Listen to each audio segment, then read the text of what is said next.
নমস্কার, নমস্তে, ওয়ালাকাম। ওয়েলকাম টু মাই চ্যানেল গল্প বাট স্বল্প। আমি আপনাদের দোস্ত হোস সখা পূর্ণা। আজ 5ই জুন, বিশ্ব পরিবেশ দিবস।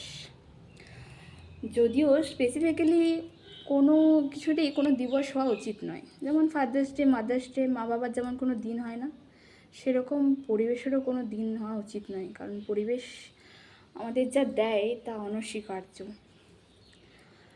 তাই আজকে আমার একটা ফেভারিট কবিতা, ছোটোবেলা থেকে আমার এটা খুব কাছের একটা কবিতা আপনাদের কাছে বলছি। ভালো লাগলে অবশ্যই আপনাদের বাচ্চাদের বলা করাবেন। হ্যাঁ, গাছ কেটো না, নীরেন্দ্রনাথ চক্রবর্তী। কাল যে ছিল গাছের সারি, আজ পড়েছে কাটা। রাস্তা দিয়ে তাই তো ভারী শক্ত হলো হাঁটা। রোদ্দুর একা যাচ্ছে পড়ে এখন রাস্তাঘাটে, বাইরে গেলেই ভর দুপুরে মাথার চাঁদি ফাটে। গাছগুলো সব দাম না নিয়ে ফুল দেয় আর ফল দেয়, আকাশ জুড়ে মেঘ জমিয়ে বৃষ্টি নামায় জল দেয়। ধসতে দেয় না মৃত্তিকাকে শিকড়গুলোর ফাঁজে, আটকে ফেলে বৃক্ষ তাকে শক্ত করে বাঁধে।